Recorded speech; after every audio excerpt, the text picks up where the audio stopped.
us? I'm sure people are joining in. I got my measuring tape right here. That's right. Let's see if anyone's even in here. You hear anything we have to say? Hey. Get your 6 feet. Get your fucking 6 feet. My what? 6 feet? There it is. What is that? 6 feet. I'm saying keep your distance. Hey, we're good. We're good, man. We're good. Keep your distance. We're good. If you just get close to me, I'll just stab you with a knife. How about that? Clint, where are these people at? I guess we don't have anybody. Nobody's in there. Nobody's commenting. Nobody loves us. Oh, it always takes a second to get fired up. I know. Oh, there they are. Bam, bam, bam. They just start freaking joining up. Within the first 5 comments, it's let us fish. Let us fish. Oh, we're going to be talking a little bit about that. What's up, boys and girls? Holy smokes, everyone's piling in here tonight. Yes, we are back in the studio. We could not handle the Skype stuff anymore, guys. It was too many technical difficulties. I don't know. We were just not into it. Me and Cam said, dude, let's just get back in the studio tonight. Let's just make sure we keep our 6 feet from each other. And we got a skeleton crew in here tonight, so there's only 3 of us. Skeleton crew isn't just Clint. Yeah, literally 3 of us running it. Typically, there's like 10 guys in this garage every Wednesday, but we're running it small, and we're just continuing to try to keep these things going for all you guys and gals that want to tune in every week. Almost 200 of them watching already. Yeah, pile on in here, guys. You guys know the drill. Tell us where you're tuning in from, because we're always interested to hearing that. We're going to have some pretty cool discussions tonight. But we've got a lot of stuff to talk about. You know, last week we had JT from Short Bus Flashers. Wow. We just did a podcast too, so like I'm already tired of talking. We're just starting the live. Yeah, you can't use the excuses. I was guiding all day. No, that's a fact. You were probably slept until like 10 and not 10. Freaking your wife cooked you some breakfast. And no, we're over that part now. Your wife cooked you some breakfast. You went outside, had a little nice walk with the kids. Nope. Went back inside. I did replace the trailer. Watched a couple soap operas. I can just picture it. Come on, everyone. What do you think Cam's life is throughout the day when he's not fishing? It's folding laundry. It's like folding laundry, freaking scrubbing the toilet. Oh, shots fired.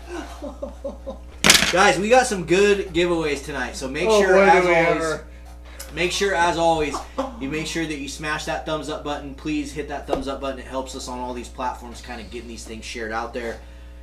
Share it out there with your friends, family, text message it to buddies. Tell them we're back in the studio tonight. And then make sure you're just dropping comments and interacting with us throughout the entire night. And we'll be drawing to give giveaways. I'm actually going to be giving away a 1011 Okuma SLV fly reel. So for any guys that are spay fishermen out there or just fly fishing or wanting to get into fly fishing, we're going to be selecting someone at the end of the episode tonight to win this steelhead and salmon fly fishing reel from Okuma Fishing. We got some tough line that we're going to give away. We got some Nick Wax that we're going to give away. And who else? Who the heck knows what else? Sometimes I just get generous. He just turns around and there's always something to give away. And that's because of all of our partners. So as you guys know, we partner with a lot of brands over the years and tried to select the ones that we like to fish with and the ones that we want to help innovate and create new products with. And they partner with us and send us all these prizes to be able to give to all you addicts. So thanks again for tuning in and helping us get the viewership up over 3, 4, 5, 6, 7, 800. That's what we want. 800 people in here tonight. That's right. We're going to be obviously talking about some of the fishing closures, and we understand that not everybody on Fishing Addicts is in Washington, but a lot of you guys are. But like I said last week, and we're also going to talk about some of the Buoy 10 stuff that just came out. We've got some seasons as well. We've got some things to look forward to. Yeah, some things that are coming up to look forward to for sure. Yeah, I think, we're getting close to May 4th, so hopefully it opens by then, yeah? Yeah, hopefully. And we'll talk a little bit about that stuff tonight. Got some, not new information, but definitely some different takes on things now that we're sitting here, pretty much a month into a closure. We closed on well, even if March you're 25th. not, and even if you're not in Washington, it'll be interesting for you guys. It'll be interesting for all you guys and gals out there in other parts of the country to just kind of see what we're dealing with here in Washington. It sucks, it's a crappy situation. And shout out to all you people that are able to fish out there. Yeah. Dude, we got some big super chats coming in already. Right. We got Heath Bradley. Oh, yeah, I posted Heath on Instagram today, dude. Happy birthday, buddy. Everyone wish Heath a happy birthday. Thanks again for the super chat. And we got Jerry Stillwagon says, hell yeah, back in the studio.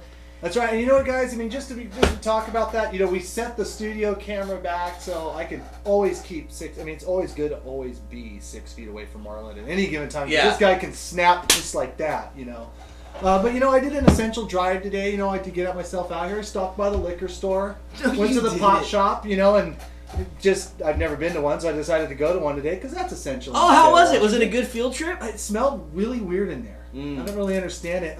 Went to the farmer's market that was open. Thought that was pretty cool. Stopped by a couple parks and walked my dog.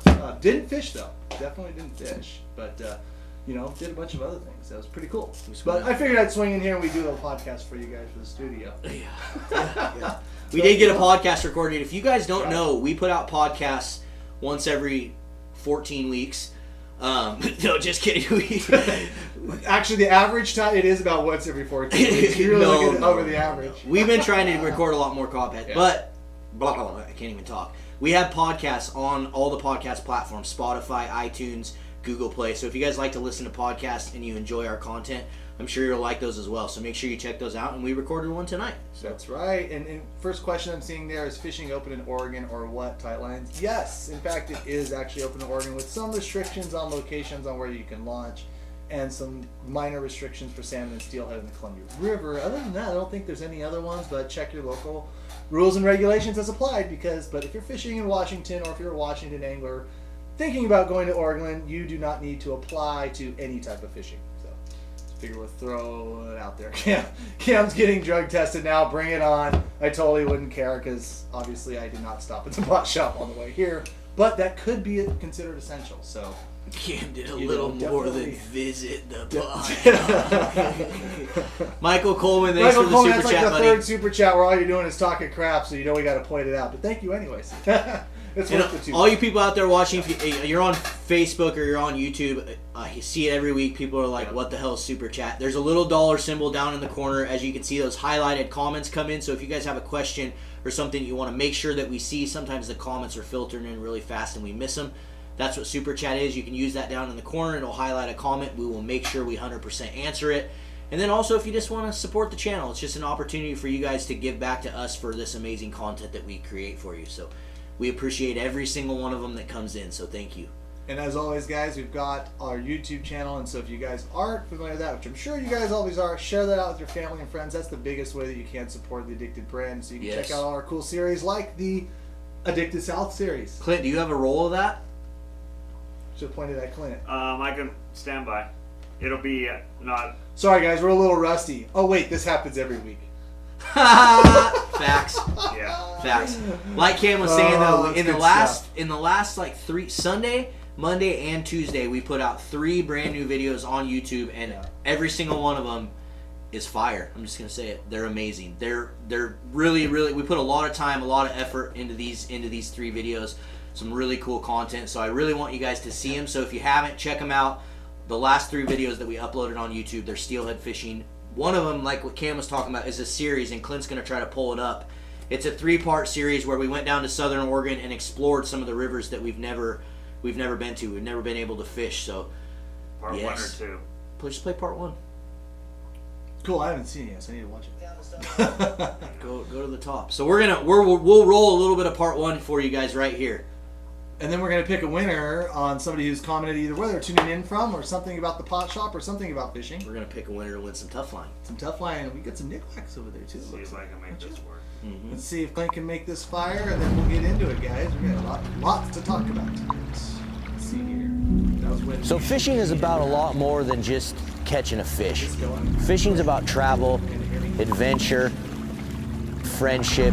All these things are kind of what play into fishing. And so as I started to come up with this scheme of traveling down to Southern Oregon, I knew I had to involve a bunch of my buddies in this. One of the things I've always wanted to do with Addicted was gather a bunch of my friends together and go on these adventures, things that we've always wanted to do growing up or things that we've talked about, our bucket list.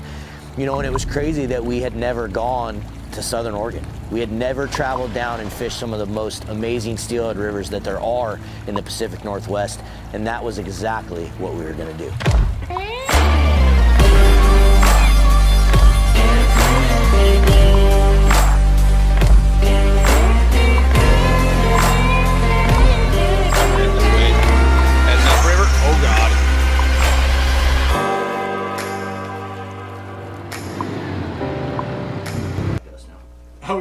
the 36-minute video?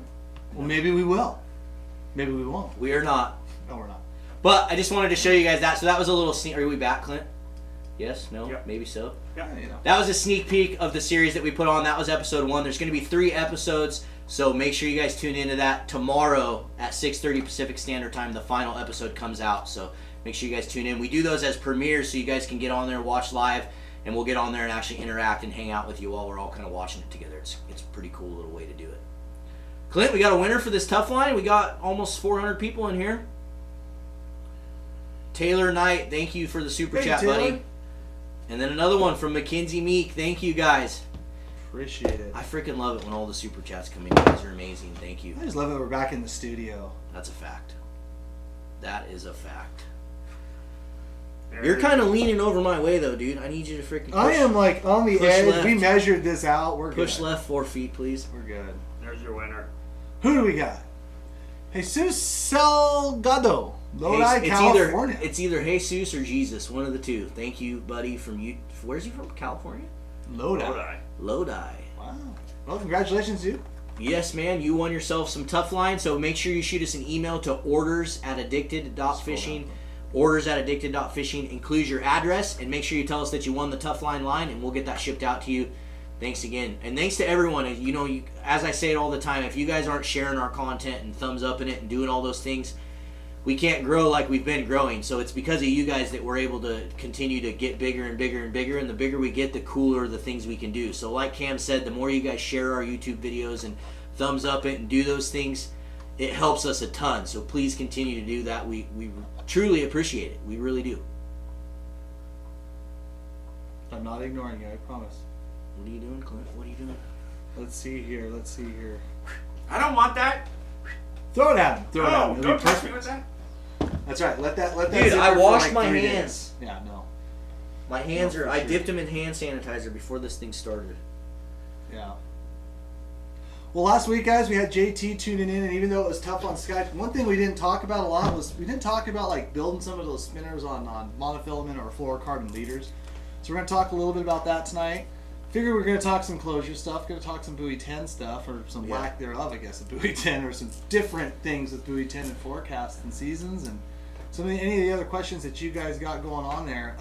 Yeah, we always love to get to your guys' questions too, so make sure you're firing them in and commenting and asking things. If you guys want us to take the live feed a different direction, then do it, because we're making them for you guys. So just comment below, and we try to do it the best we can. But like Cam said, we are going to be talking about salmon tonight, doing some salmon fishing. There's still a lot of people all around the country that are enjoying salmon. Everybody else can still go. Yeah, they're enjoying salmon. They're Should we enjoying talk salmon. a little? Should we rant a little bit? How many of you guys want to hear us talk? Not rant, but just talk a little bit about these Washington closures and what's going on.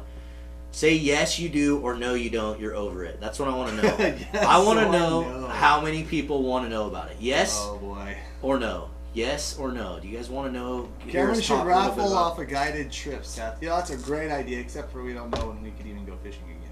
Actually, but if you're an Oregonian, I can head over that way. I can actually guide you, and believe it or not, I can actually legally do that. But Yes, we do. Yes, we do. People are saying yes. Oh boy. Michael Coleman, thanks again for the super chat, dude. You're always rocking us those super chats. Thank you, man. Yeah, we appreciate it. Oh boy. That's a lot. I don't think I've seen a no yet. Oh God. I don't want to. You know, I've had some pretty good conversations with some of the powers and stuff that be this week, but man, the last 2 days watching our governor just fumble. I mean, at least my take on it, just absolutely fumble the press conference. Like you're fumbling this right now. Yeah, I am fumbling right now. But I'm not the governor. I don't get that salary. Yeah. So, you know, just with some of the decisions and directives, and just I'm really getting disappointed. I mean, I don't even know what to say. I don't even know where to start. Obviously, a lot of people want to keep talking about it. Yeah, I mean, you know, I think a lot of the guys, you know, there's a lot of protests, there's a lot of pressure, there's a lot of stuff going on out there now, you know. But where we were probably at a month ago versus like where we're at now, I think are two different things, right? You know, a month ago, powers that be wanted to lock everything down, close it out of fishing, you know, and I mean, things have changed like over this last month. I mean, people are educated to social distancing, just like we're doing now. You know, like you can't go to Home Depot or the store or anywhere else without partaking in like, hey, 6 feet, limited entry into the store, blah, blah, blah. I mean, like, everybody kind of gets it now. And the fact that we're just still sitting here closed when I mean, you go watch any of our governors like live feeds and you go watch this, it's just like a constant barragement of people asking to go fishing. I mean, just constant. Mm-hmm. And I mean, you look at like I said, you can't compare Washington State to like Oregon, but you kind of can. I mean, the populations are a little bit different, but you have big metropolitan areas in the middle, coast ranges, east sides that aren't as. I mean, it's easier to compare Washington to Oregon. He says you can have Cape Brown. Not making any comment on that. I'm only going to pertain to my governor right now. But no thanks. We're going to pass. We're just going to just let that one slide. But you look at like the states are fairly the same. And today, in the last 24 hours, Oregon hasn't reported a COVID death. Yeah. I mean, things definitely have been And improving. do not quote it. Some of these things that we say, we're not right. 100%. This is just what I heard on the radio on the way here. Yeah. And it's like, but what I'm going to say is over the last month, even though nobody knew what was going to happen a month ago, I don't care who you were. Like, the projections have changed. People's attitudes have changed. Like, nobody knew. Like, I don't care who you are. Nobody knew a month ago what was going to happen. But now what we're seeing, we're seeing bend to the curve and all the stuff that all the scientists and everything want to tell us. Both states, I would have to say, are bending the curve to whatever degree you want to say. Like, I'm not a scientist. Mm-hmm. But Oregon was doing it too, and they were fishing the whole time. Yeah. We weren't. So I'm not going to say like where people were at a month ago didn't warrant this decision to close the fishing, but now it is time to change that. I think that's a fair statement that anybody can make right now.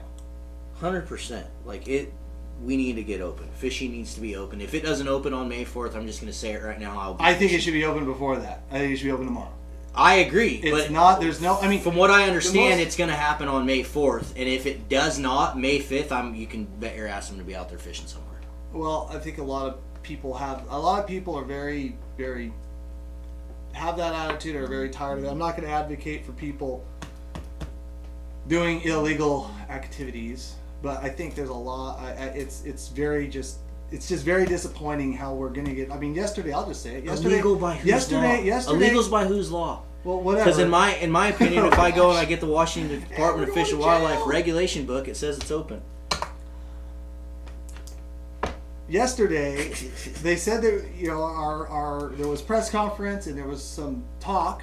There one sentence in there that there was going to be some slow, easing of recreational outdoor opportunity in the next coming days, and we all went, "Oh, here's the moment," and then nothing. He never said one thing about fishing. And then today, all it was a chastisement of the sheriffs that are going. And like I said, politics aside, that's what the press. There was no mention of it again, even though you look at the comment threads that are going on there. And it's like that's. He's definitely sitting here like, come on. Definitely. If you look at those press conference comments, like you're saying, the live comments on YouTube, the Washington fishermen, the anglers, the hunters, the outdoorsmen, they are in those comments and they are frustrated, and you can see it. There's thousands of comments going through. So the governor is hearing us. There's no way he isn't. And to me, for him to not get up there and acknowledge that, for him to basically say recreation, knowing damn well that basically the only recreation that's closed in the state is hunting and fishing, it's sad to me. It's sad that he's not bringing to light. I'm going to give him the benefit of doubt a month ago because I'll go back to it. I don't think anybody knew where this was going, and thank God it didn't go. I mean, it's still terrible. Like, we're still practicing social. I'm not saying we all need to go out there tomorrow, load 7 of my buddies in my boat, let's go troll some springers on the Columbia, and I'll have my buddy come from Spokane and from Idaho and from Texas, and let's get after it. But I am saying even the most draconian restrictions that we see from the state of Maryland. State of Maryland, you're not allowed to go in a boat to go recreate unless you're fishing. And if you're fishing, you are not allowed to catch and release. Basically, they now have valued their sports establishment where they're like, if you're going out fishing and you catch fish, you're going to keep it and you're going to eat that sumbitch. It's like, but you can't do anything else. And I think some of their state restrictions are even more stringent from what it appears to be than Washington. Yeah. But they're still fishing. Every state's still fishing. Let's just keep that in mind. Yeah. So, and like So I said, no. I'm reading the comments. I get it, guys, and trust me, everything. So no, the decision that was made a month ago was not the right decision. Yeah, and like Rocky does it all. Oregon guides can work, but out-of-state anglers are not allowed. And that's even to the point where Rocky, like, I can actually, as a non-resident Oregon guide, go to Oregon, guide Oregon residents if I don't fish, and still legally do so. That's how sad, I'll just say it, this situation is. And so, obviously, I'm not doing that because I don't. It's just I can't even just stomach even just doing that, just on the account that I'd leave the state that I live in, that I reside in, and we can't even fish, and it's like. It's not I see some people like commenting saying the horse is dead. The horse isn't dead in my opinion because fishing ain't open. So until they open fishing and Right. we're allowed to get And out you know, on the and water that- and go and fishing, the and horse right, ain't and even you know- far from being dead. And the thing is that it's not Because dead. if you want to lose fishing and lose your right of fishing, you're seeing it happen right now. And I will go on the most. Cam has been like suppressing me, but I will go on the most hatred rant you have ever freaking seen because I am pissed about it. I'm frustrated, and I've been choosing to keep my mouth shut up to this point. But if it goes much longer, I'm not going to. I'm gonna get extremely vocal with it because, in my opinion, you should have the right to legally go out and hunt and fish, and to say that COVID-19 should take that away from us. Look, I'm not downplaying the fact that we have a virus and that there's a horrible thing out there happening. I get it. But we as anglers should be entrusted like every other freaking recreation in the state to go out and be able to social distance. And by telling us we're not, you're singling us out for some reason. And I don't get it personally.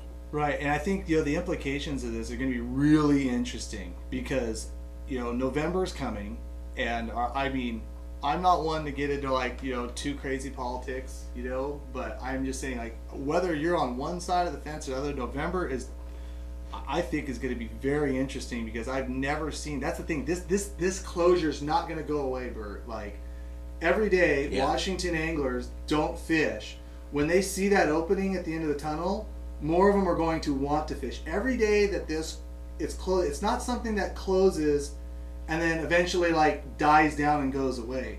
The problem that I'm seeing is that while this state stays closed, every border around it, including Canada, and every other state in the country sees between social media and sees between online posting, sees everybody else fishing and not. And like I said, our powers that be, our governors is continuing.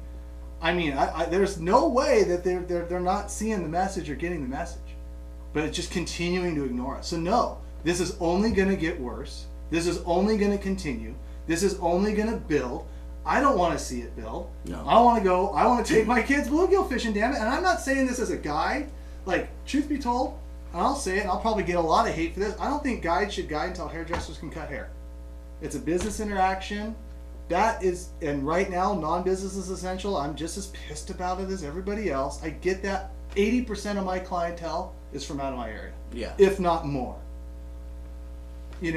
I don't think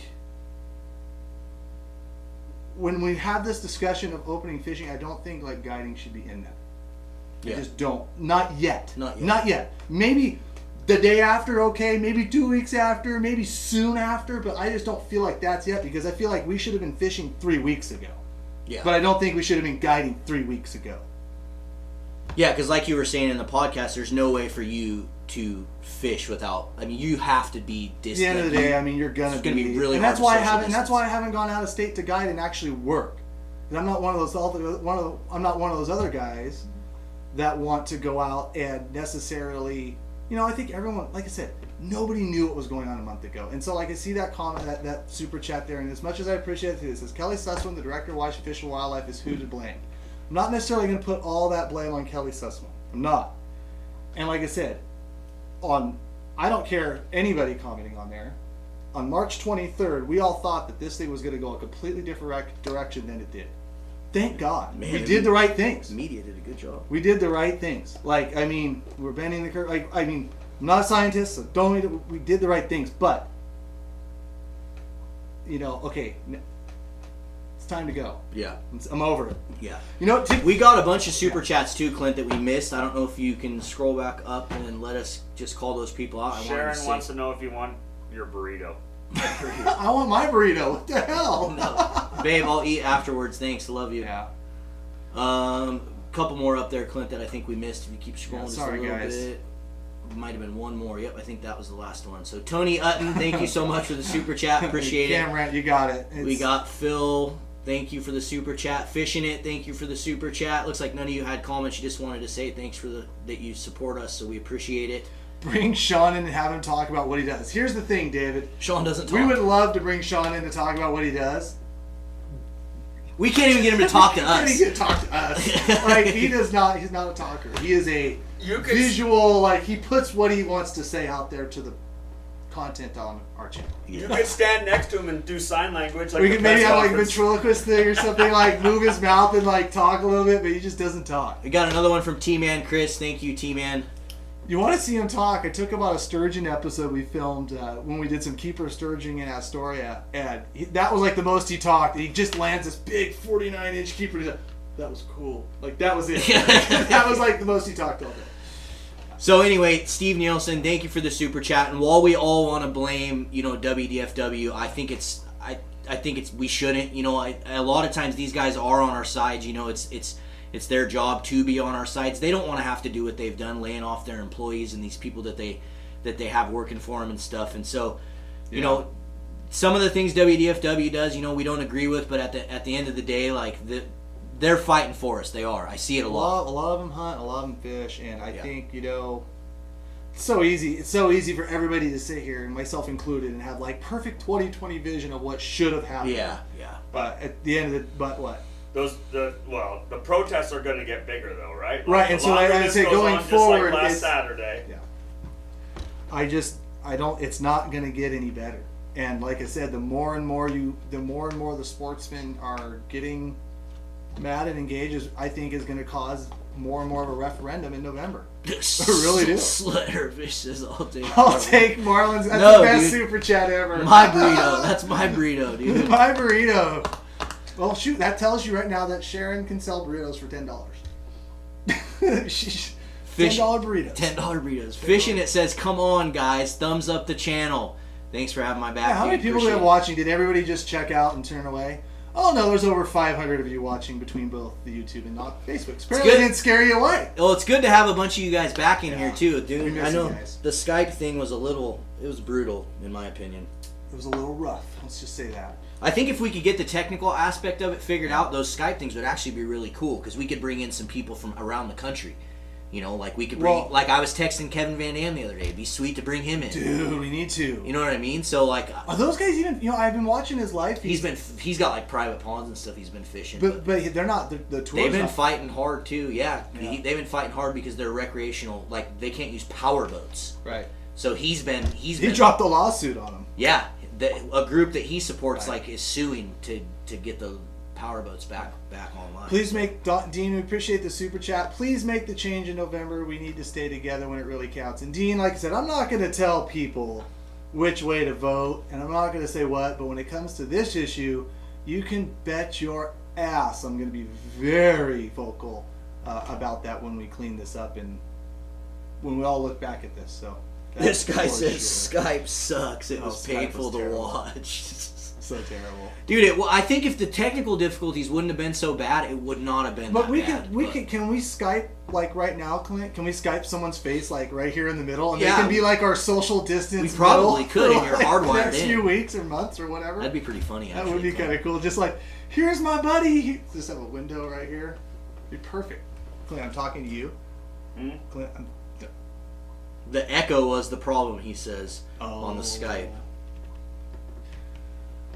Here's another topic. Who do you think should replace Inslee? I'm 17 and can't vote, but I want to know your opinions and people running for governor. So, Michael Coleman, I am going to make it pass on that. Cameron Black. Cameron Black for governor. Yeah. See me in a suit and tie and rant. That'd Michael, as much as we'd like to rally and tell you what we believe, Not I think yet. it's not on this platform that we should be doing that at. This is a fishing platform, and we are talking about something political just because it directly affects something that all of us love, which is fishing in Washington State. But we definitely don't want this to be a political platform. And I know it's been brutal for everyone over the last couple weeks, like hearing it and seeing it in the closed group, and myself included. You guys have no idea the moderation that's happening in the closed.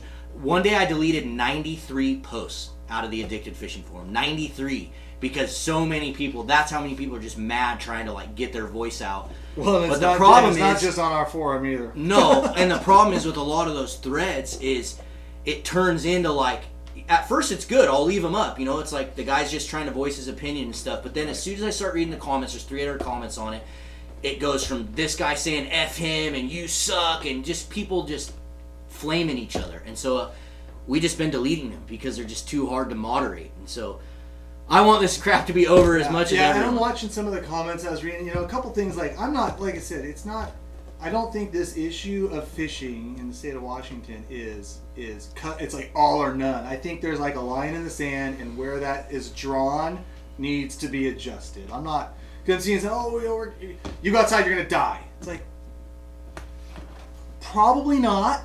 The chances are slim, but you know what? Like, we still have to be precautionary. Like, I'm not one of those guys that is going to go get 5,000 of you up on the Capitol steps tomorrow.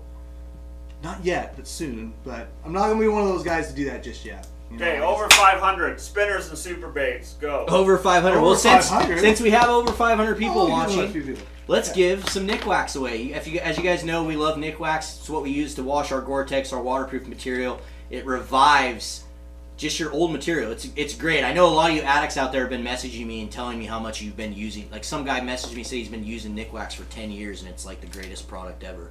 So I know a lot of you guys already use it, but if you haven't, I highly recommend you check it out. We're going to give you guys an opportunity to win this little 2-pack here of both the products that will work good on your gear. Just do us a favor. Smash that thumbs up. How many thumbs up do we have on YouTube right now? We have 129 thumbs ups, and there's over 300 people watching on YouTube. So smash that thumbs up button for us if you're on YouTube. Drop a comment below and let us know. Let us know what state you're in again. I want to see how many are from Washington. how Oh, many are that's a from good Oregon. call, because that's the other thing. Like, we really want to engage in this Washington politics thing, but you guys aren't all from Washington. Yeah. Like, you're not. So comment below. Let us know what state you're living in currently, and we're gonna randomly select one of the people from the comments to win some Nick Wax. Just abbreviation, and only tell your state once, please. One Yes. time. We catch you double voting, you're out. Yep, just type it one time. And another super chat from Steve Nielsen. Thank you so much, Steve, for the super chat. It's humbling every time I see one of those things. I really appreciate that you support the channel like that. So thank you. Yeah. We got almost 530 Washington, Really awesome. Oregon. Cali, New Jersey. New Jersey, still fishing. Got some Colorados, Minnesota. Idaho, That's right. Washington, state of confusion. Oregon, Idaho. Oh, this is Washington, cool. Oregon. Oh, what? I thought Washington was taking the lead, but now All the people from the Midwest and stuff that normally tune in, they've checked out because all we're talking about is yeah, that's all right. That's all right. Yeah. Oh, we got a Maine. There's a Maine right Maine. there. Tennessee. What's up in Tennessee, dude? Oh wow. There's a couple Canada. Some Oh, people- Canada. Oh, you gotta throw out you gotta shout out to your Canadian brothers, eh? Yeah. Don't know what they're talking about. Shout out to you Canadians. Speaking of Canadian, I've been watching a lot of Letterkenny lately. That's what I've been doing. No time for that. Great show. He says, when are you going to get those addicted mustad steelhead hooks? Why did you have to? I thought we were not going to talk about that stuff anymore before we start putting it out. We put and it in the damn it was in episode, the episode. you talked about the addicted we're not bead talking hook about coming it. soon. No. And now we just keep getting questions about it. There is a nonstop. distinct advantage of that though, because fortunately when Mustad makes hooks, like they've done that longer than any other hook company in the world. Yep. So like probably won't have any issues with that. What are you so funny? Keep in mind, guys. it. Yes, No, just that. Just we the fact are that- working on some hooks with Mustad. I We've didn't been know that. working on some of our own unique designs, things that we've wanted to do with hooks for a really long time, and so we're working on a few different hooks, not just a bead hook, but there is a bead hook for sure. Look how many people are saying Letter King is excellent. Fine entertainment. I'm sure it is. I just don't have time to watch that crap. Oh man, good stuff. Good stuff. All right, Clint, let's pick a winner here. It's still going. Yeah. I think we've given people enough time to chime in there. Who wants to win some Nick Wax? Clint's going to randomly select someone here. Who do we got, Clint? Rochelle George. Rochelle George in Washington on Facebook. Rochelle George, you won yourself some Nick Wax. Make sure you shoot us an email to orders@addicted.fishing. Orders@addicted.fishing. No .com on the end. .fishing. Fishing. Yes. Shoot us an email. Let us know exactly what you want. Include your shipping address, and we'll make sure we get this out to you. And we still have other prizes tonight. So We do. Go anywhere. We have an Okuma salmon and steelhead. people. We have an Okuma salmon and steelhead fly rod, reel, fly reel from Okuma that we're going to be giving away at some point tonight. That's the part that you reel. Here, I got one open back here. We can show you guys. There you go. We're at some point tonight. We're going to be randomly selecting a winner to win this Okuma fly reel right here. I don't even know how to use it, but it's a fly reel. Who's it tell calling you. us? Just kidding. Let me tell you. Hey, give me some line, bud. Over there. I don't come near me. What do you need? Just some heavy line, because we're gonna do it start to finish, guys. We had JT last week in on our live feed, and it was kind of a tough go, but we talked a lot about flashers, colors. We had Nick Popov in talking some of the stuff about technique, but one thing, like, we saw the question 50 billion times, but people were asking about tying your spinners that you're going to troll behind your 360 Super Series on a mono or a fluorocarbon leader, and some of the ins and outs about that. So I just happened just to bring the box here. He got within 6 feet of me. Arrest him. Take him to jail. So I want to show you guys a little bit about that. If you guys have any questions that pertains to some of the spinners and stuff, let's get at it, because, well, like I said, everybody else gets to go fishing but me, so we'll tell you a little something here. How about that? Let's see here. What do we got?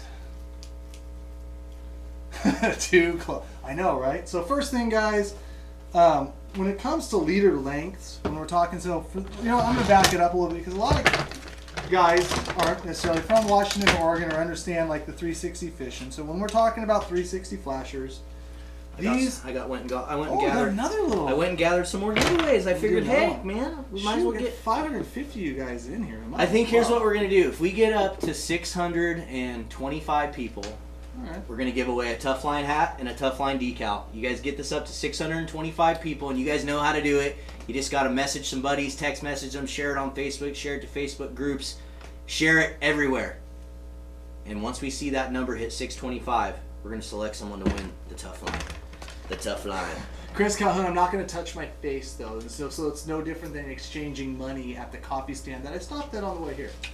Anyways, guys, so 360 flashers, what we're talking about, JT from Shortlist Flashers makes these awesome flasher called the Super Series, and what these things do is these things rotate on a leader. So you have your lead or your downrigger clip here, and instead of just making the dodging action from back and forth, they have a little fin on the back, and it makes this basically rotate in this large circle. So they spin 360 degrees, right? They're spinning around.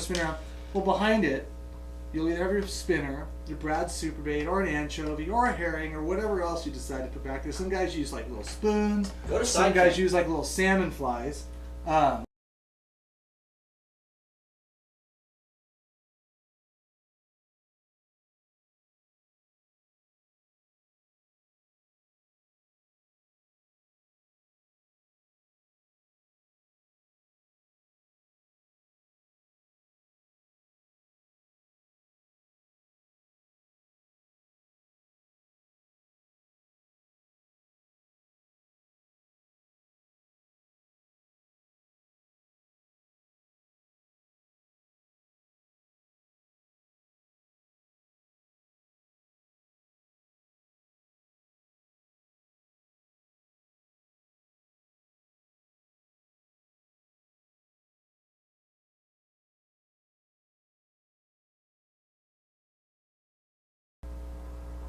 Oh, uh-oh.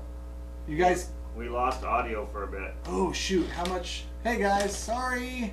when you I bet it when went it to switched side cam. when you switched the camera. Oh man, so sorry guys. I'm just gonna. I don't know where it cut off. Okay, guys, Look, we got everyone's it. We got blaming it. me. We got it. We got it. Yes, everybody blame Clint. I'll have to watch the bar now too. Oh, we lost like 10 people because of you, Clint. Clint has to get 10 people back on here, or we're fired. I'm kidding. Sorry, guys. Fuck. Okay, I'm just Okay. gonna start back over real quick. 360 flasher. It spins. It rotates around. Instead of just doing a dodging action, it actually goes all the way in a circle. Bumper is in front. Leader is behind. Now, when you're fishing salmon, and you're trolling these things around at different speeds, a lot of times that bumper length, the line in front of your flasher, isn't going to change too much. A good bumper length to kind of start with is 24 inches, but I've ran them as short as 18 inches and has ran them as long as 30 inches. And depending on if you run this bumper shorter or longer, you'll either get a faster swing or a slower swing that has like more movement. But there are days that when you adjust this, you can entice a little more action, a little more bite, or a few more bites, I should say. But I don't notice the bumper distance and length changing or having a drastic effect as I do what's on the back end of the flasher. So like the length between like your spinner and the back of the flasher. Couple good distances to go. I'll a lot of times run something that's like 28 to 30 inches to start.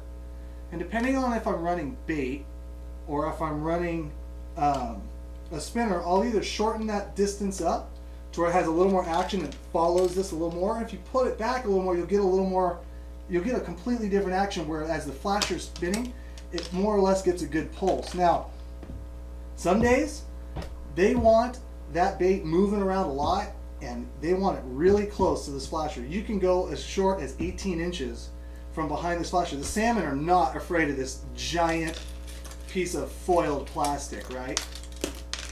But some days I think they shy away from it and they end up picking up stuff that's sometimes 30 to 34 inches behind. But if I had to pick probably my best like kind of go-to length, if you were just starting, I would run something that's probably 28 to 30 inches for your leader length behind here. Now, we got some hand sanitizer. Beautiful. Now, when we're talking spinners, guys, because right now, obviously, it's been quite a 360 season just with the water clarity and the fact that the spring has been so beautiful and so nice, and I wish that we were all fishing. Dude, Clint. Marlon got his burrito. Where's my burrito? Oh. Jesus.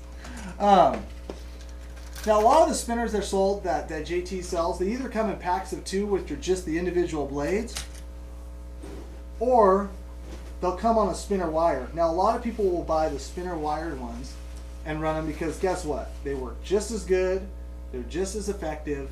But I will say this: like you run a wired spinner, and if it's productive enough, after a little while, that spinner is going to get bent. That wire is going to get mashed up in the fish's teeth, and eventually it's going to get really beat up, and it's going to look a little different. It'll go out of tune, and it won't really fish that well. I don't think it fishes as well. Like I just don't. So if you're going to convert this spinner over into a leader, there's a couple points that you definitely want to take to heart, or else you're going to have a bad time doing it. First things first. Why does that guy say still no audio? I got him. I think everyone's got audio. Oh, okay. I can see that mic muted for a little bit. Yeah. Yeah. Couple things here. I'm gonna start out with a chunk of leader. Now, when we're talking leader, Simple man. What's he say? What is it? Any tips today with a $25 super chat? Tips about what? We're tipping. I don't know. I'm tipping right now, and you're tipping, and we appreciate it. Go to main cam for a minute. Graham Harris, thank you so much for the super chat. Yeah.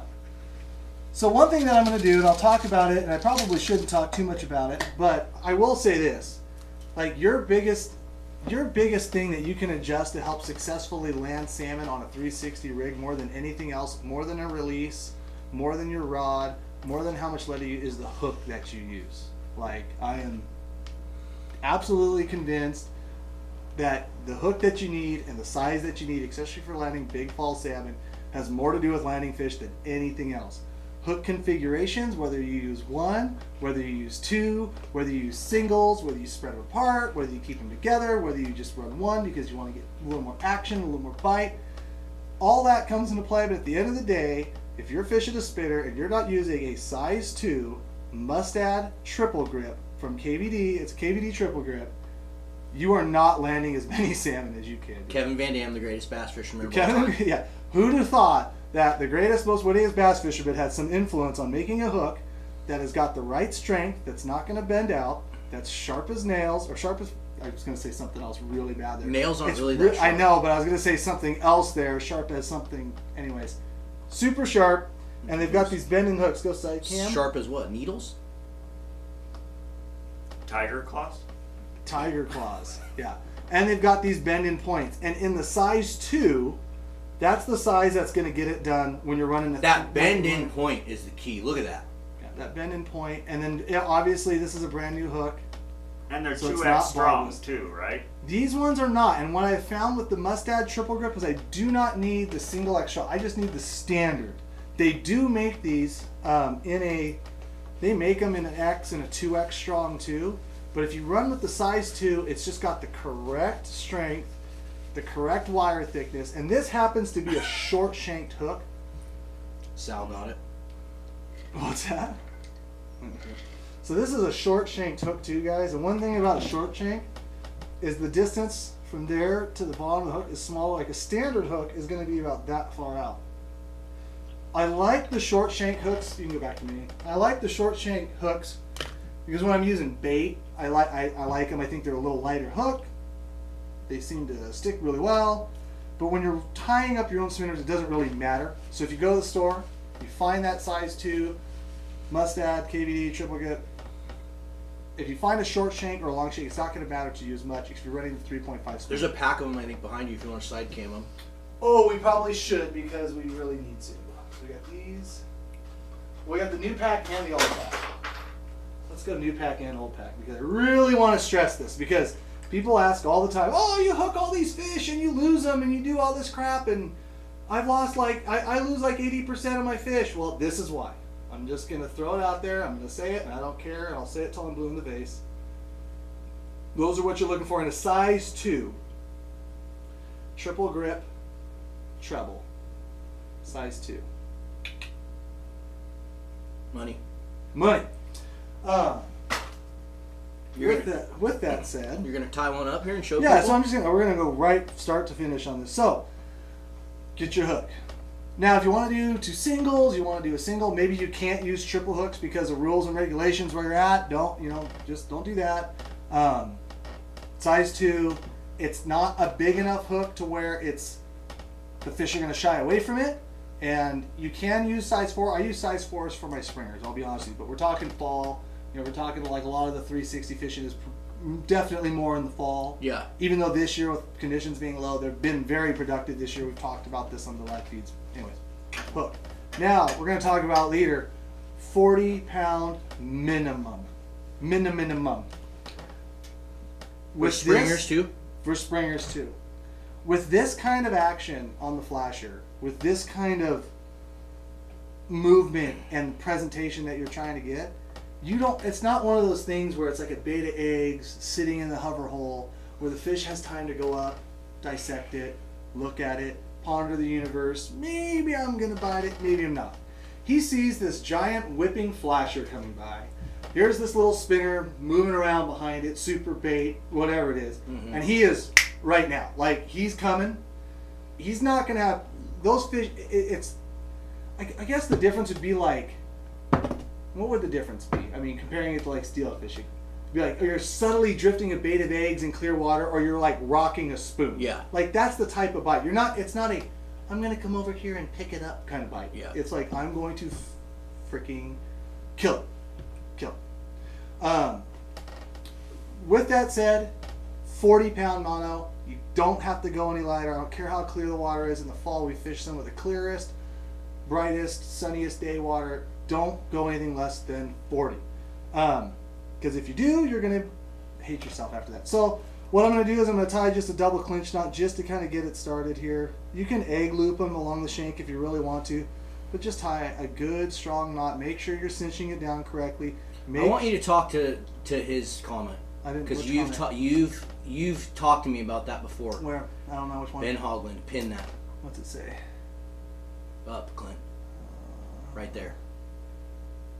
Just lift. Sorry, lies. I'm 100% on skateboards. No releases. Just lift through the 10 and 12 ounce, and you have on. Remember, that's hanging there, and you're good. Mustads are great hooks, but that's not why you lose. Ben Hogland, I'm going to completely, 100% I do it. disagree. I do it. And here's why. You know how to land a fish. You know how to lift through the lead. When I take clients out every day, some do and some don't. And I can tell you with 100% surety, every day that I go out there, it's a different deck. It's a different hand of cards that I'm dealt. Some guys do it and some guys don't. Mm-hmm. And I agree with you completely on the no releases. Sorry, I do, but I've played with it going out every day the season's open, fishing 6 and 7 rods, and yeah, if you have a skilled angler on that will help you immensely. And obviously he knows how to land fish. He knows that the biggest. Yeah, I guess we could argue that the biggest thing that hurts you as far as landing fish is the lead, because the lead loads the rod and it takes the slack, or it puts slack in the line if someone's not lifting through the lead. However, there is no 360 fishing without lead right now, unless you're using a downrigger, which we can get into all that a little bit on another time. So the lead's going to be there.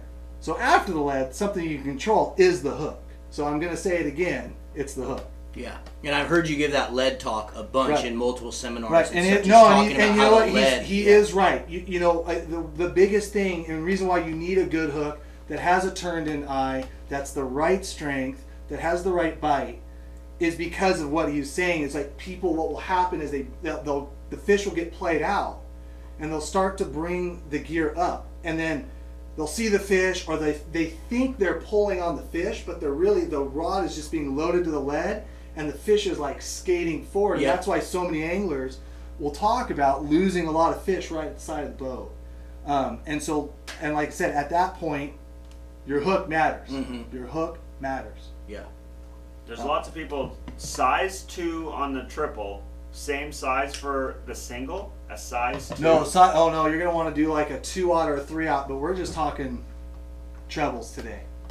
But you mean 2-aught, 2-aught or 3-aught if you go sidewash. Right, and like I said, depending on your rules and regulations on where you're fishing, if you're doing it out in the ocean, at least in my ocean, you can't use trebles. You only can use up to 2 singles. You can't even use that third hook.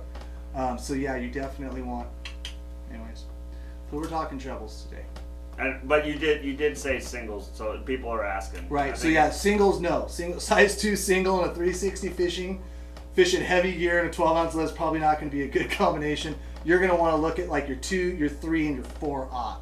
You're going to want just. But size 2 in the triples. Size 2, triple grip, all day, every day. I'll bet, I don't know, a lot on it. Sorry, there was this. Yeah, no, it's good. I'm trying to watch the questions and trying to talk. Or count. Don't pay attention to the counter either, Cam. It's messed up. Oh yeah, no kidding. So with that said, what we'll do here now, you can go back to side cam. I've got different colors of tubing. So let's talk about tubing. Do you need tubing? I would probably say no, but it adds a little bit of color, because keep in mind you're doing a mono leader, and you do have enough tension on this presentation where you're pulling on that spinner, so it's probably going to do most of the work for you as far as hanging the hook straight and not dipping it down. But I do like to run tubing. I've got 4 different colors here. You can buy this pretty much everywhere online, different tackle stores, all that good stuff. And I've got them all cut to about, I don't know what that is, maybe an inch at 6 most. inches. Maybe an inch. Shut up. Maybe an inch at most. So I've got different colors, and we're gonna make the standby. We're gonna start with a red one. So I always kind of pre-cut them a little bit long, and the reason why is if I'm using a short shanked hook, I can always cut them a little bit shorter after the fact. But obviously, I can't make them longer. No comment. Nothing. And I'm gonna slide that down my line. I didn't bring my tube strip. Bad Ash Outdoors. She What's chimed up, in. Ash? What's up, Bad Ash? Are we going bass fishing anytime soon? One day? Come on now. She's gonna come puppy sit. We've been talking to Ashley. As soon as fishing opens back up, we definitely are gonna need to link up and do some fishing for sure. I got my tubing on. Oh, NW Fishing Secrets in the building too. Got my tubing on right now, guys. If you guys are not, if you guys are over on our channel on Addicted Fishing all the time and you haven't checked out NW Fishing Secrets, make sure you guys head over to his YouTube channel and check that out after this live feed's over because he makes some pretty cool stuff. I was just watching your video today, dude. He has a video cam. He catches a dog shark in like the Puget Sound, you know, the ones that are like nobody's tons of them, and he's gonna do a catch and cook. So he brings the dog shark onto his boat and he starts like he's bonked it or whatever, you know, he killed the thing. And he's gonna start like he's gonna eat the dog shark. The thing starts having babies on his freaking boat, dude. It starts like spinning out like little baby sharks, and he's getting ready to fillet it. It was. I didn't even think you could keep or eat those dumb things. It was terrifying. He says it's legal in the video. Okay. Apparently, I mean, I know people hate them. I've always hated them when I'm halibut fishing. It's on his YouTube channel, but you can eat a dog shark. It's a shark, yeah. Well, I thought they eat those a lot. I thought they eat those a lot, like in Europe and stuff like that. Like true fish and chips with shark. Oh, dude, he cooked like a cheeseburger out of it. Like he dog did, like, fish, whatever. Fish. Regardless, the baby shark thing was really weird and creepy to see. I'll have to watch that. I highly recommend going and checking it out for sure.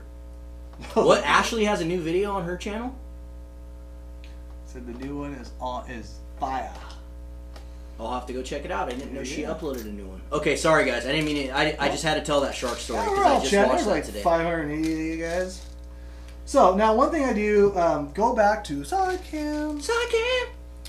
I've got a pretty good little assortment of beads when I'm putting these together, guys. So I've got everything. I've got everything from like the small little size glass beads right there that we do our little bead stop, you know, for steelhead beads, up to, oh my gosh, I think those are 4 mils and 3 mils.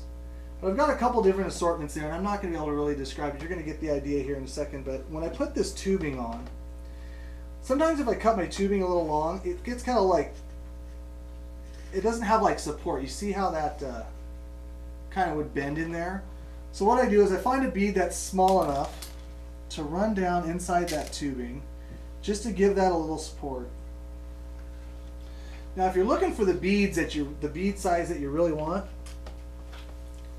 what you should do is go buy one of JT's built spinners on wires and just cut that open and then get that size bead. Man, I cannot talk tonight. Get that size bead for your collection when you're getting all your different colors and you're trying to put these together so you can do mono leaders. So that's a good way to make sure you get the right size, make sure you get the right colors. Like just buy one of the wired ones and go off that. What I'm going to do is I'm going to run the bead down and just set it inside that tubing just to give it a little more support. Sorry guys, moist in there. There we go. So that's sitting there right on top. You guys see that? Now, what I'll do is I'll grab 2 of those sized beads and then I'm going to run those down the line. I got 2 different colored ones here, but it don't really matter. Making something pretty tonight. Now, here's the question of the bearing bead, right? So I've got my 2 beads there. And I don't necessarily use a metal bearing bead when I'm running a mono leader because I'm going to use a plastic clevis. I'm not going to use the wire clevis, and I'm sure as hell not going to use, or metal clevis, and I'm sure as hell not going to use the one that came on the wire. Those wire clevises will eventually, it's a ticking time bomb if you put them on the line. As that thing is spinning and rotating around, even if you're using 50-pound test, it's going to start grooving a line. And yeah, some monos might last a long time, some don't, but the bottom line is the second you put that metal clevis that comes on the spinner, the second you put that bad boy on there, so I can get that in. The second you put that bad boy on there, it's rotating around. What's that? No, it's fine. They get the idea. It's rotating around and it's a ticking time bomb. And eventually that line's going to fail. You're going to lose your blade. You're going to lose that fish.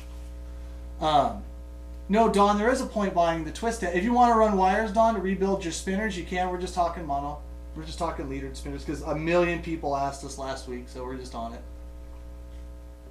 So with that said, what I'll do is I'll take one of those little tiny glass beads just for a little space, and I'll just run it on top just to make me feel better. But since I'm using a plastic clevis, it doesn't really matter. But we're going to add one of those guys to it too.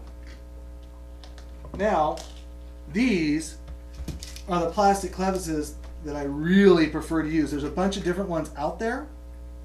There's a bunch of different ones out there.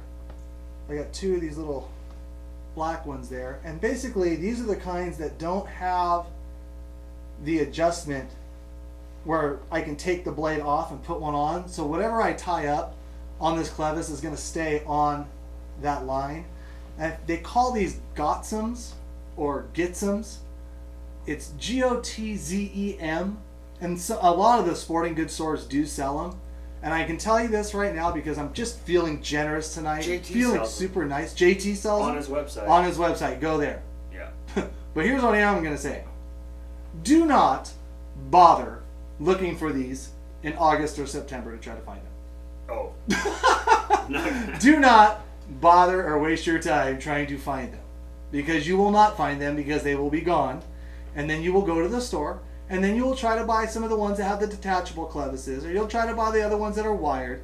And guess what? You're going to lose blades and you're going to lose spinners because of it. And it's going to really, it's not the end of the world, but it's just one of those things that are just going to annoy the piss out of you. What are you doing? Instagram. Say hi. Say hi. Say hi. What's up, Instagram? Say hi to YouTube. They can get the behind the scenes. Here's the behind the scenes right here. Clint's in there Right. running the studio. So those little, and they make them in black and white. I don't really care. I prefer to find the white ones. The black ones work great. Doesn't really matter. It's just color, and that's things spinning around all day long. So let's do the Godfather, because everybody's heard of the Godfather Spinner, and that's this pattern right here that JT had. It's like a half orange, half pink and blue, candy backed. Absolute savage fall salmon slayer. And what I'm going to do is I'm going to take this bad boy, run the clevis through it, and run that sucker down the line.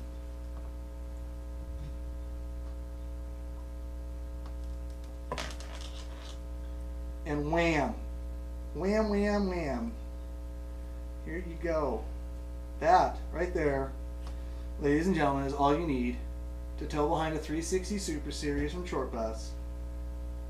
That little spinner right there will probably put half my fall Chinook in the boat, hopefully this fall if we ever get to go fishing again in the state of Washington, because you're closed and I'm really pissed off about it. There you go. That was so That was so lame. unnecessary. Go back to main camp. Let's see if a guy. Oh, there we go. Let's see here. Just fire up on some of the questions here. Yeah, so a lot of guys asking about leader length. So now when I'm talking spinners, like I said, a 28 to 30 is a good place to start. But if I'm seeing some fish caught, I'm seeing some marks on my finder, I'm seeing it feels fishy. Like I'm not fishing in a desert. Let's just say that. And I think there's stuff going on.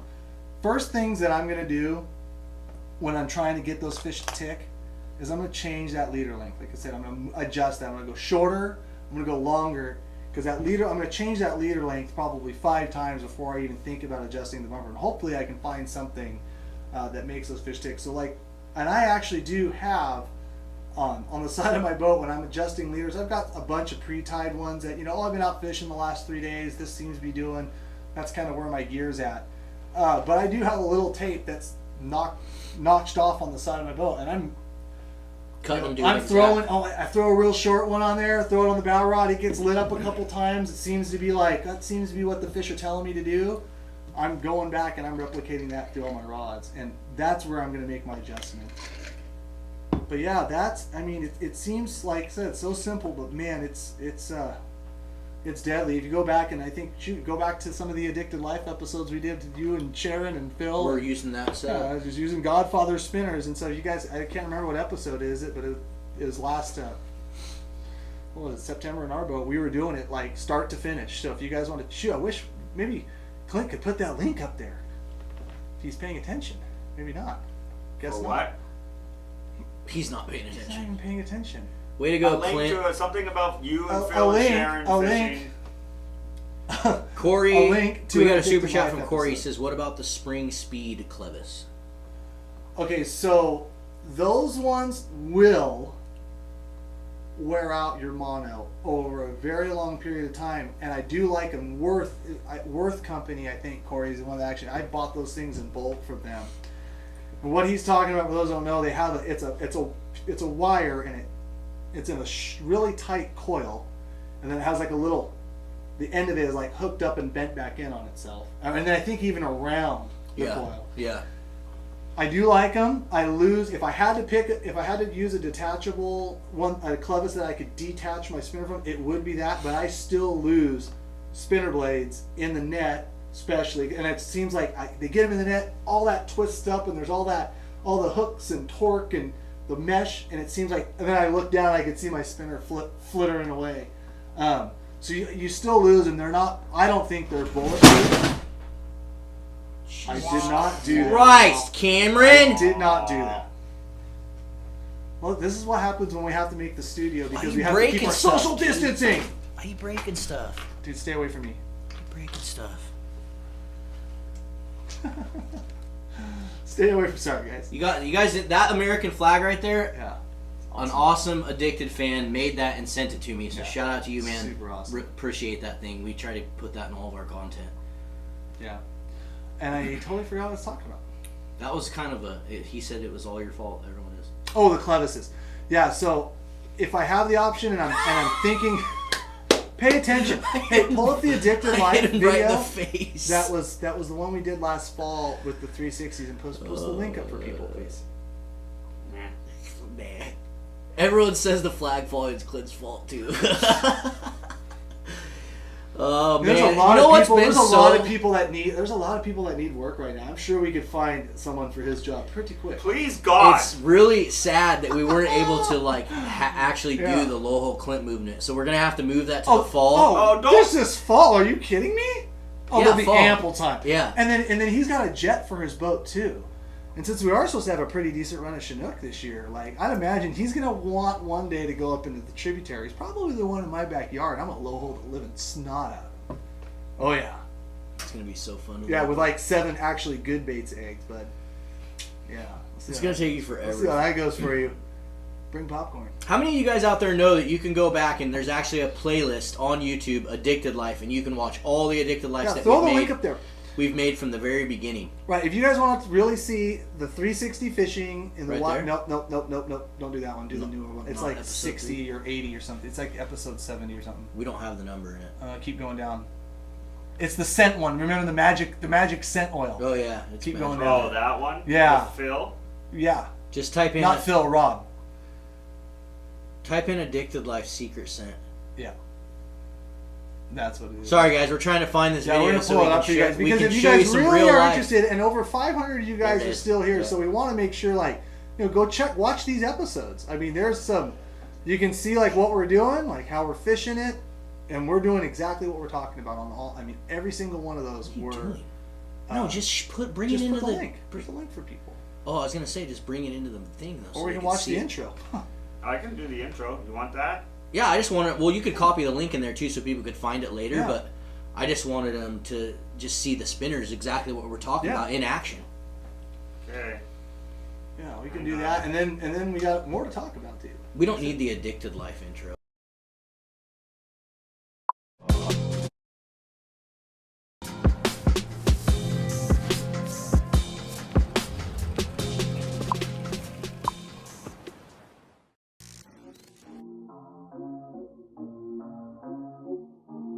Real fast. Pulling way high. There you go. Keep going, Jared. Filming, guys. Oh, it's a nice ride. Let him roll. Go easy. Oh my goodness. Is this magic scent going to help us catch more fish? We're about to find out. Fish. On the scent.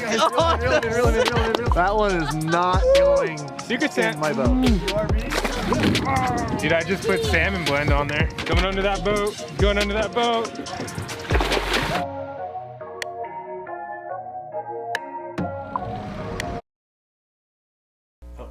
Oh, bam. There you go. So that's the episode to look for. We're going to post the link below. I want to go back and watch it again now. I know, me That too. episode looked fire. I remember that day too because we were playing with that Chinese It was magic. like Memorial Day or something, wasn't it? Or wasn't Labor it Day. Labor Day, sorry. Yeah. We were playing with that Chinese scent, and swear to God, folks, this is no magic editing. He puts this like scent that he finds on Amazon. It was the scent in that bottle was so pungent and just undescribable. It wasn't like rancid, but it had the most unique, like just what in the hell is this? He puts it on, goes out in the water, and then hits that toolie that you guys see. Is like, oh, get this stinky thing out of here. And then we all get our fish, and he still doesn't have one. Bite kind of dies. He puts the salmon blend on. We make like one pass up through the fleet and on the way back, and then he just smokes this like giant bright. And none of it was all 100% real, swear to God. Like, it was like how it went down. It wasn't some magic funny. It was just a really funny, real fun episode. And then the next pass, he puts salmon blend on there and gets that's what I'm saying. dimer. Yeah, he gets that. He finishes out, and we head into the barn pretty quick. And That was fun. It was a good episode. It was fun. Yes, sir. So no, Daniel, like it was like some kind of scent, like off Wish or something weird. Where did he get that from? He got it on Amazon.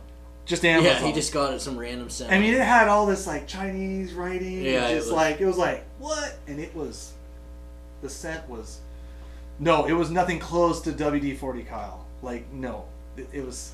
Oh, Popoff's in the building. Mr. Popoff, if that's even him. Probably not even him. What's up, boys? Nick caught a couple springers today, I think. I wouldn't doubt it, but Nick got to go fishing. You know, I mean, that is good. It is awfully Typical nice. of Nick. Listen to this though. This story. I'm talking to him and Jordan last night because they filmed an Addicted Life today by themselves, like with their phones and stuff. And I'm like, yeah, dude, do it. It'll be cool. So they filmed it. But I was talking to him last night, like 3-way call. And Nick, this is just how Nick is. It doesn't even get light till like 6:20 or something. He's like, yeah, Jordan, meet me at the dock at like 4:45. And Jordan's like, what do you mean, dude? It doesn't even get light till 6:15. And Nick's like, we gotta get out there early. We gotta make sure we're out there and just get out there early. So Jordan cruised across the Columbia in the middle of the night to go meet Nick. Why not? Nice and close. Yeah. Yeah, it's pretty crazy being a resident. But I mean, it is awfully nice of Oregon to get rid of the non-resident because, I mean, we got to give those Oregon guys a chance to actually catch a fish every now and then. Yeah, that's true. It's probably good. It's probably fair that they get a chance. It's probably good, Nick. Oh, 5:45, bum. And he was late, he says. Oh, good. Yeah. Good stuff. Good stuff. Nick, yeah, he's lucky. Oh, since it says two. Oh, Coastal Fishing Adventures. You should say what size Clev is since they say there's two sizes. Go to Short Bus's website. It's only one size. Shoot. Well, I think there might be, but the size. He says JT sells two sizes. That's what he just commented, Clint. JT It's sells two colors. I just had it up. I hope you get proved wrong right now. All right, here we go. Let's just flame Clint. Here, everyone stand Well, by. it's so easy to do when you screw up all the time. Oh, I hate my job. Yeah. Now hiring. Now hiring. You have to actually get paid for it to be a job. Yeah, exactly. That's why You show up every week because you're one of those guys that just love these. I'm just a fanboy. I just love me some Cameron Black. Shoot. Oh, that's not fair, and that's some good stuff there. Are you pulling them up or Shots what? fired. Yes. That's right. Yeah, JT. Mike, Clint. Here we go.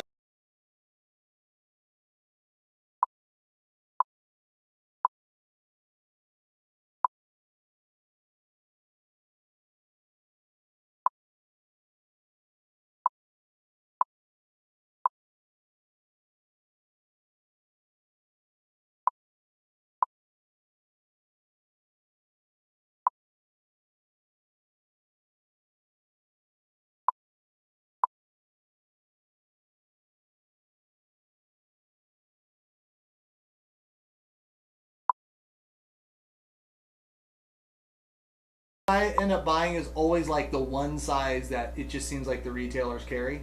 I think that's new because I've bought them from JT and I don't think Did they're they look? sizes Did they before. look like this though? Yes, they look like exactly the same ones you use. I'll Sorry, text that's them. a good call on that one, guys. Sorry about that. Why do those guys keep commenting click? What are you talking about? You click Clint over there? Clint. It says Clint, not click. No, Oh, Bud click, goes click. says click, click, click. Do I have a pen? Oh, I had a pen. Just shop. There you go. Fanboy Clint. Clint 19. Hashtag. Some guy put Clint 19. Oh, God, that's dirty. that's not fun right now. He says the audio is clicking. Oh, shocker. Clint is... It's probably Cam clicking the pen. I have no pen. No pen. The mic's fine. There's nothing wrong with the freaking mic. Oh, when the sound was off, the feeds were clicking. Oh yeah, it's the comments when we get comments. Oh, so oh, I see. And we're getting a lot of comments because there's over 500 plus of you guys watching right now still. What else are we going to talk about? So we talked about, is there anything else? We want to talk about colors? I mean, there's... Do you want to show you rig one of these up? No, I don't. We did that all the last live feeder in studio. No, we didn't. But yeah, we can talk about Not as in depth as like you just did with those spinners. Like that was some good info for people. Cause you use those same bands, don't you? As long as I have, I do. Okay, we're good. Yeah, let's talk Superbait since, like I said, I'm feeling generous since everybody else in the country can fish besides us. Thank you, Ainsley. Let's see here. What do I have, though? I only have Trebbies, though. I only have the Trebbies. Yeah, I don't think I have any. Get away from me. Social distance. I don't think I have any freaking... Stay away from me. He walked way behind me. Better. Stay away from me. I don't like you. Let's do this. Let's not talk so much about the hook, but let's talk about bobber stopping these bad boys. Yeah. Because that, to me... Because you do use side wash on those? I do, yes. So let me just... Why don't you use side wash on a spinner? Have you tried it? I have. And as much as I like them, I think when you use a treble, and this is my only opinion, you get a side wash in, right? And the fish twists and the fish turns, and the hook gets the wrong way, and the lead pulls down. Mm-hmm. With a treble, if you get 2 points in, it like locks in. And like I said, it's what I'm saying, like the size and the angle is super important, because if you can get 2 trebles to lock in the corner of his mouth, it don't matter what that lead's doing. That hook's not going to rotate or roll out. Mm-hmm. So I think that's kind of the important. A lot of times you get 3. Yeah, even better. Ping. Bang. And you get 1 in there, and then the client's reeling up, and then he loads the rod, and the lead kind of pulls down, and it gets the other one in there. And like I said, you go out one day, and you're going to go try these size 2s, and then you're going to go out one day, and you're going to go 0 for 3.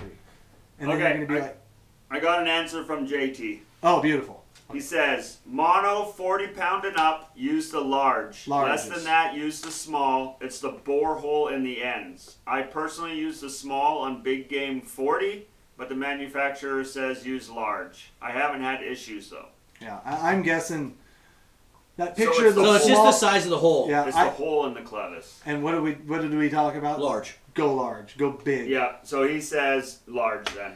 If you're tying his spinners up for something else, maybe not, but yeah. So whatever hook configuration you want to use, that's going to change between some of the original Superbaits and some of the cut plug Superbaits. And like I said, we had Scott from Brad's in here last week, and he had 25 different ways to rig those. Some of them had like tons of beads. Some of them used the hook in the housing and then had a gap, and that the lure would sit on the hook when it's being slid down the line, and then the other hooks were hanging back. And I think one of the best ways you can ever do it, depending on whatever hook combination you want to use, is with a bobber stop. And what I'll do is I'll run that bobber stop down the line, and you'll kind of get the idea real quick of what I'm getting at. What is this? And whenever you're using, what is what? Clint hits off the woman's tees. Yes, he does. Hold on, is that just like such a low blow that you're just like speechless now?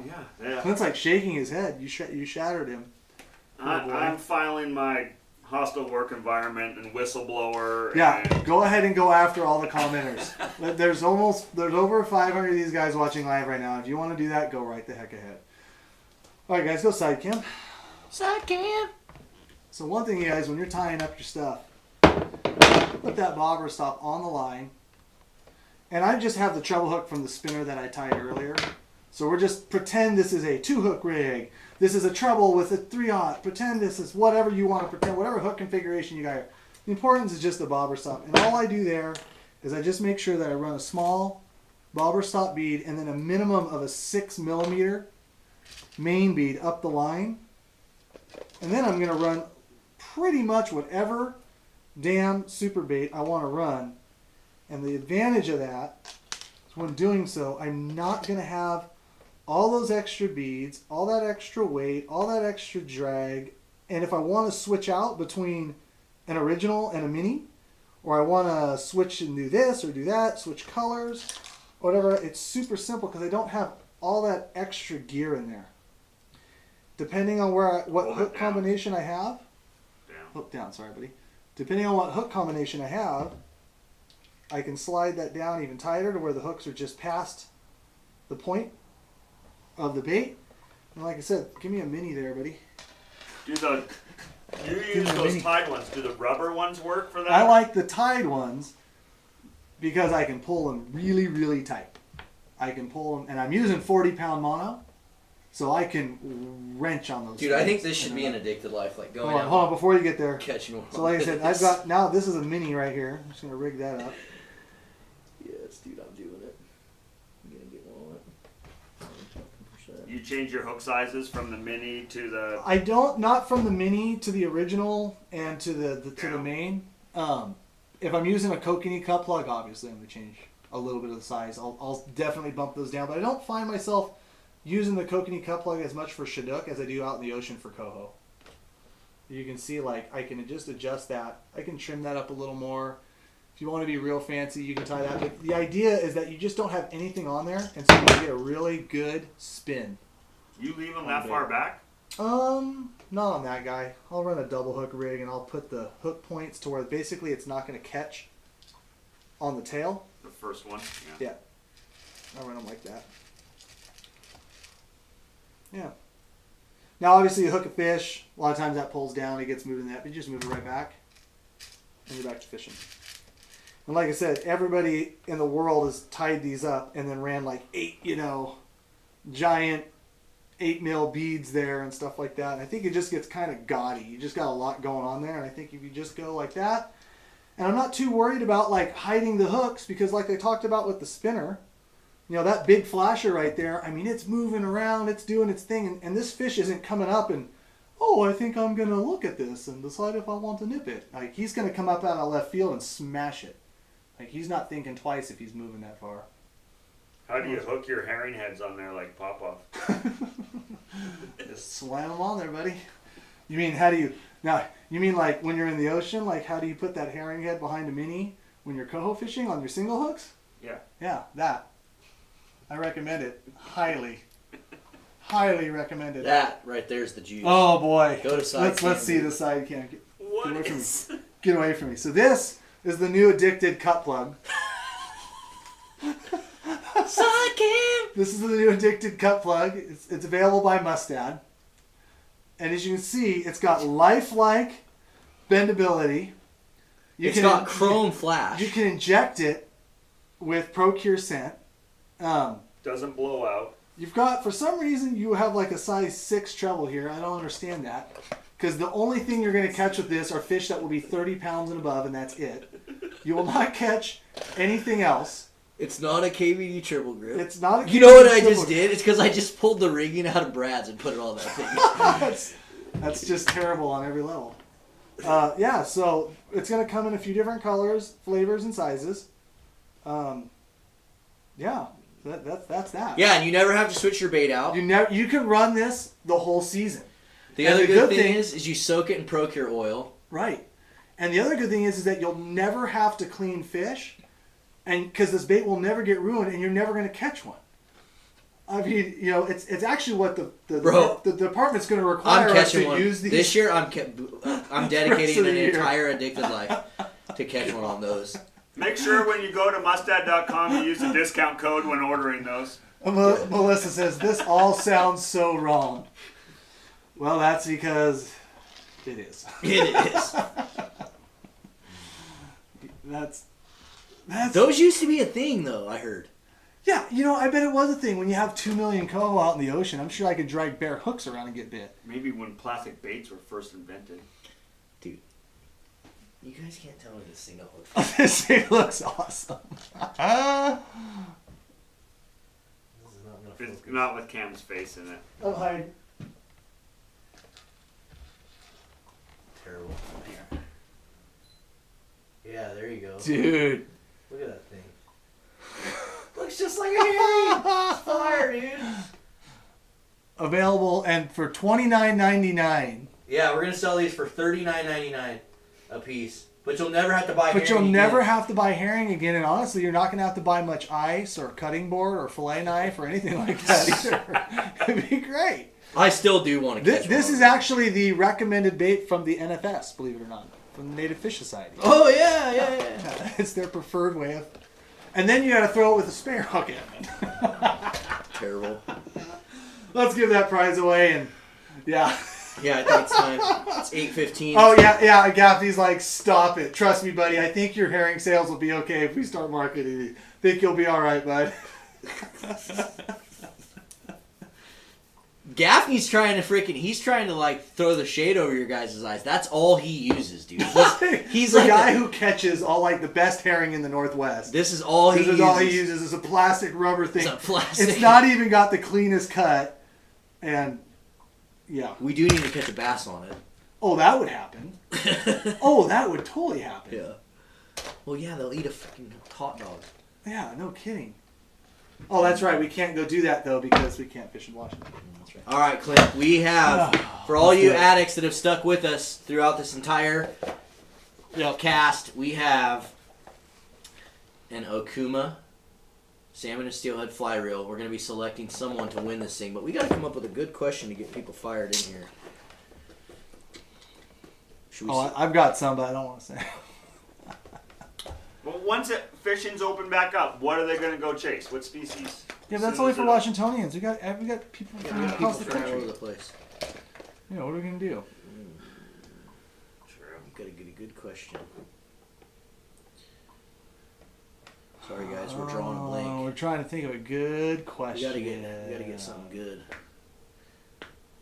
No, the fly reel is not from NFS. Nothing is from NFS. We absolutely 100% publicly disagree with everything that NFS stands for. Not everything. Yeah. Yeah. We can just say that.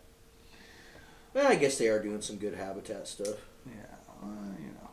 But the other negative things that they're doing, it like counteracts it, so I don't agree with them. There you go. Fair enough. The net benefit's not. Yeah, exactly. Just a photograph right now. All right. I'm seeing some questions though. Do you prefer mono or fluoro leaders? Oh, that's a good question. I'll just run a heavy mono. Not that you couldn't run a fluoro. Like I said, the benefits of running fluoro, you know, for like invisibility and sight and all that crap, with a 40-pound leader, and with the way, like I said, the presentation, right? I think you could probably use steel wire, and it wouldn't matter to the fish because, like I said, that flasher's moving, the fish is coming to it. I swear they just think it's another fish. The blade's moving. There's nothing subtle over about a 360 bite. We should start using steel, like the titanium leaders. Might be able to. I don't know Might be about able that. to. I don't know what that means. I don't know. I'm seeing some other questions. Michael Coleman, thank you for the super chat, buddy. Sorry, guys. We're reading some of your questions. You guys are firing in. Yeah, and I do like to fly fish, Joaquin. I really do. I think it's fun. Yeah, there's a few guys in the group that love to get out and go fly fishing. I've done it. But just because I fly fish doesn't mean I have to drink their Kool-Aid either. I fly fish like 3 times in my life. The addicted burrito. Okay, we gotta think of something quick. We're dying here. We're dying. We're dying. We're like looking to the comments like, come on, come on. Let's see here. How many people have watched the new Addicts Go South? Do you believe the garfish was in the Columbia? Oh, did you see that? Yeah, there's two. I kind of do. I mean, just because people do crazy stuff, I wouldn't doubt it. Where would it have They come took from? they Someone took else? pictures. The article said that they think someone They like tried had it in a to tank and transplant it, released yeah. it, and they said it's not gonna survive. They don't have any. They don't think they're gonna live. They think someone released them and they got in the nets. That's what they're telling you. But here's the thing: they don't. The netter said that the fish looked healthy as hell. Why are they not going to survive though? Because He those said things one live, did, one didn't. those live all the way up into Ohio, and Ohio gets like some brutal ass cold winters. Like, so if it's like a temperature thing, I think they got. No, it has nothing to do with that. Yeah. I don't know. That's just what I just read the article on it. That's what it said. But that was from your Washington Department of Fish and Yeah, he said my Wildlife. cousin caught that garfish fishing for carp. That's crazy. Yeah, he was Yeah, like it was commercially carp yeah. fishing. Yeah. Oh, one thing, Clint, do we have? What do we have left? Probably not very many. We like of the bobbers. Of the bobbers, we're already out of the chartreuse, and we maybe have like 40 pinks left, maybe. Okay, so all you guys that have been messaging me, I totally forgot to say this at the beginning of the live feed. I failed. We got some more of the addicted floats on our website, addicted.fishing. I don't know if Clint's been rolling that in the bottom of the screen or not, but Probably not. we got A little rusty. some more of our addicted floats on there. We also have some of our sink it jigs. All of our worms are restocked. Basically, the website is pretty well restocked. Lots of new apparel, hats, shirts, some good deals in the bargain cave. So if you guys want to go, buy some things off our website and support, we would much appreciate it. And I know a ton of you guys have been waiting for those bobbers or trying to get them. And unfortunately, they're going to sell out again. We keep buying them in like bigger and bigger rounds, and every single time you guys buy them all and sell them out. So this next time we're going to try to buy a ton The more. last time we bought like what 1,200 of each. Yeah. They keep selling out quick, so we'll try to get more up there. But if you want an opportunity to get some, there are some on the website right now. Yep. And with that, I think what we'll just do is say we're supposed to be talking about springers, and then somehow we moved all the way over to fall. Yeah, I think we're good. But Cam, yeah, I do have open dates for gar fishing. Gar. At the rate we're going in the state, that might be all we're going to be able to fish for is gar, carp, and yeah, I don't know. I got a question. Here's the question. We're going to give you guys an opportunity to win this Okuma reel. All you got to do is drop a comment below and answer this question here. What species of fish are you most looking forward to catching this year? Is it something that you catch in your backyard? Is it something that's seasonal? Is it like a destination trip that you have planned for 2020? What fish are you most looking forward to getting out and chasing this year? We want to know what you guys think. Washington State's going to keep fishing closed to protect the gar population now. I saw that comment. Oh, it's good stuff. Jim Downey, thank you so much for the super chat. We do appreciate it, guys. Kokanee. There's a bowl. Couple kokanees. We got some springer. There we kokanee, go. brown Yeah. trout, Don't my love for the kokanee. squawfish, A lot of love for the kokanee. That's like the third one. tuna. Yeah. Shads, Oh, too. tuna. Yeah. Dude, that's right. Like that whole spring kokanee thing is like not been. I know. That's it. Pretty much when this thing probably starts gonna up be because fire we're going to up lose there. our spring season. It's gonna be some. We're good going to lose. fishing. I haven't heard anything on sturgeon, and my guess is there's probably not going to be anything set until they figure it out. Which You've been out there freaking. well, the way Inslee's gone on this, it's probably going to be a long time. So I'm really looking at like kokanee and bottom fish for my schedule until fall. I got some summer steelhead rafting trips on the books, But this is a good opportunity for all you kokanee fishermen Oh, to get yeah. up there as soon as this thing opened, because Cameron hasn't been up there killing 65 at a time. So there's a lot more fish in there.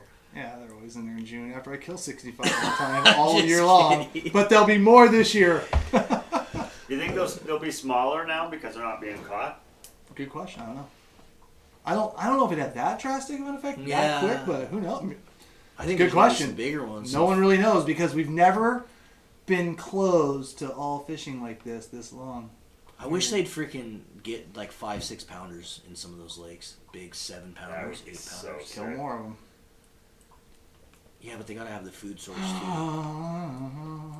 Halibut, fall chinook, North Dakota walleye. Here we go. No, I do not love that man. Chinook, salmon in the backyard. I don't know. I guess I I've haven't seen a lot of halibut too. When's the Yeah. halibut opener typically? Coming up, May 1st. Yeah. Yeah, actually, I think even last week of April, I think it should be going on just about now. June. For up August. north, but I think Marine Area 1 was like usually is the first week of May. We're not going to get to fish for any summer Chinook. That's a fact. Yeah. Big rainbows on a Tuna. fly. I've seen tuna There a you couple go. times. Bluebacks. Yeah, there is going to be a pretty big run of sockeye supposedly on the Columbia this year. Nice. Like that might be some interesting summer opportunity. I got some messages from people telling us they'll take us out shark fishing, especially in Oregon. Oh, that's right. When you were talking Yeah. about that, Yeah. that would be fun to just go do. Yeah. I want to kill one. Well, maybe since we're not going to be able to fish, maybe we can just go and video some Oregonians fishing while we're doing that. Yeah, maybe. That's what we need to start doing next week. Maybe I'll do that. Maybe I'll just run around and film all week. If you go out 12 miles, aren't you in international waters? Does it I still had apply? no idea, but I shouldn't have to work that hard to cast a line. I agree. Sturgeon, tuna, kokanee. Sturgeon. All right, guys. I think we've let a bunch of you chime in there. Let's pick a winner, Clint. Who is going to win this Okuma fly reel?